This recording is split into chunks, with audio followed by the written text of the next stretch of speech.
जय माता दी, जय भैरव, जय महाकाल, जय महाकाली, हर हर महादेव, शंभो श्रोत्रधारी। कैसे आप सब?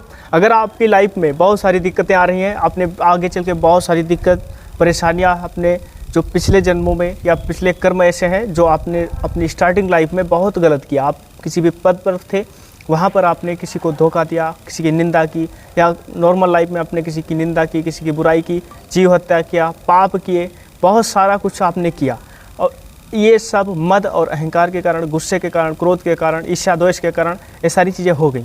और अब आपको पछतावा हो रहा है और आपको ऐसा लग रहा है कि नहीं, मैंने ये सब बहुत गलत किया।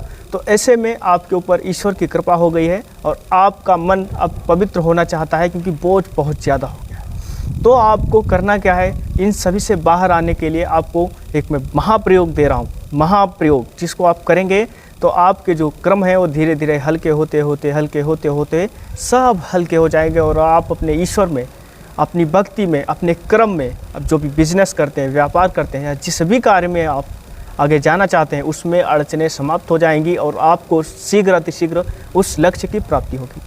करना क्या है? आपको 250 ग्राम आटा लेना है। 250 ग्राम आटा लेने के बाद उसको आपको अच्छे से गूँथ लेना है। अगर आपके पास इतनी सामर्थ्य नहीं है तो ये जो प्रयोग है ये 31 दिन का है, तो आपको मान लीजिए 21 दिन का भी कर सकते हैं। और जिनके पास पैसा है और ज़्यादा करना चाहते हैं वो 31 दिन का भी कर सकते हैं, 41 दिन का, 51 दिन का, जिसको भी जितनी कैपेसिटी है उतना कर सकता है।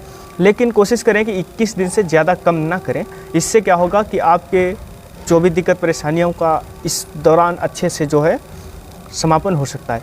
तो आपको करना क्या है? आपको 250 ग्राम आटा लेना है। आटा लेने के बाद उसको अच्छे से गूँथ लेना है और आप अपने आसपास चेक करें कि कहीं नदी तालाब है या नहीं है। अगर आपके आसपास कोई नदी तालाब है जिसमें मछलियां आपको प्राप्त जैसे कि रह रही हैं और हैं उसमें, तो आपको वहां पर उस 250 ग्राम आटे को गूँथ लेना है। गूँथने के बाद अगर आपके इष्ट देवता, इष्ट मंत्र कोई है तो ठीक है, नहीं है तो आपको जय श्री राम करके 108 गोलियाँ बनानी है। 108 गोलियाँ बनाने के बाद उस झील में लेकर जाएँ और झील में जय श्री राम करके उन गोलियों को, आटे की गोलियों को उसी झील में जिसमें मछलियां हों तो उसमें आपको डाल देना है। डालने के बाद आप देखेंगे जैसे ही आपका 21 दिन 11 दिन कंप्लीट होने वाले रहेंगे, आपको कोई ना कोई अच्छी गुड न्यूज़ मिल जाएगी।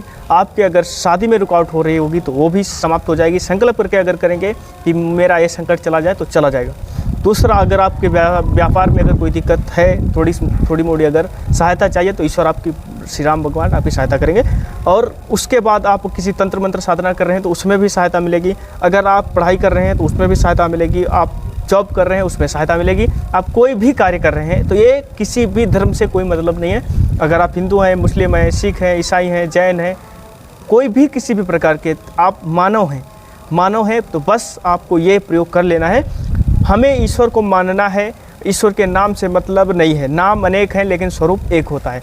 वही अल्लाह, वही भगवान, वही राम, वही कृष्ण, वही सब कुछ वही है। लेकिन मतलब क्या है कि सबके पंथ अलग हैं, सबके रास्ते अलग हैं। कि मान लीजिए किसी को दिल्ली जाना है, हमारी राजधानी दिल्ली जाना है, तो कोई लखनऊ के रास्ते से जा रहा है, कोई पंजाब के रास्ते से उधर से आएगा, कोई किसी के भी रास्ते से आएगा, लेकिन मेन मकसद होता है कि दिल्ली जाना। इसी प्रकार से ईश्वर एक है, लड़ाई झगड़ा नहीं करना चाहिए। जब भी आपको कुछ भी करना है तो आप अपनी लाइफ में इस प्रयोग को, टोटका जो प्रयोग है, इसको आप आजमा सकते हैं। आप देखेंगे कि 100 नहीं 1000% आपको लाभ मिलेगा। और इसमें मेरी पूरी गारंटी है कि जिस भाव से आप करेंगे भगवान आपका उसी भाव से भला करेंगे, और जितना विश्वास होगा उतना आपका भला होगा और इसमें बहुत सारी तकलीफ़ें आपकी नष्ट हो जाएंगी। इस प्रयोग को करें। और अगर आप कुछ गलत रास्ते पे जा चुके हैं और गलत कर चुके हैं तो आपको रिटर्न से कुछ उसमें वापस आना है, अच्छे व्यक्ति बनना है, तो आपको बन जाना चाहिए। उसमें क्या है, उसमें आपके ऊपर ईश्वर कृपा हो गई है, इसीलिए आपके अंदर अच्छे विचार आ रहे हैं, भक्ति आपकी जागृत हो गई है कई जन्मों की जो है, इसीलिए आपको अच्छे विचार आ रहे हैं। आपको ईमानदारी करने का मन कर रहा है, आप किसी को धोखा नहीं दे रहे हैं, सच बोल रहे हैं। और अगर आपसे कहीं अनजाने में भी कुछ गलत हो जाता है तो आप उसमें भी आपको बहुत दुख होता है। किसी को दुखी देखकर आप दुखी होते हैं, या कि आप किसी के पास निर्धन को देखकर आपको ऐसा लगता है कि मेरे पास धन होता तो मैं इसे दे दूं। ये सब भक्ति के लक्षण होते हैं और ये बहुत ही अच्छा व्यक्ति होता है, अच्छे मानव हैं आप बहुत ही किस्मत वाले हैं कि आपके अंदर यह भाव होता है। क्योंकि कलयुग है, कलयुग के अंदर ऐसा भाव उत्पन्न होना एक बहुत बड़े मानव धर्म, बहुत बड़े भक्त की निशानी होती है। ऐसा करने से भगवान आपके ऊपर प्रसन्न होते हैं। आप जो भी कार्य करते हैं उसमें आपको लाभ मिलता है, आप अपनी लाइफ में सब कुछ कर सकते हैं। ये है प्रयोग, इसको आप करेंगे और ये सारी छोटा सा ज्ञान था जो मैंने आपको दे दिया। आशा करता हूँ आप लोगों को ये वीडियो अच्छा लगा होगा। अगर अच्छा लगा है तो प्लीज़ लाइक करें, सब्सक्राइब करें। Thank you so much. बोलते बोलते मैं किसी टॉपिक से अलग चला जाता हूँ, क्योंकि जो बोलने का तरीका होता है वो ऐसे ही होता है कि मैं बोलना कुछ और स्टार्ट करता हूँ, लास्ट में कहीं और पहुँच जाता हूँ।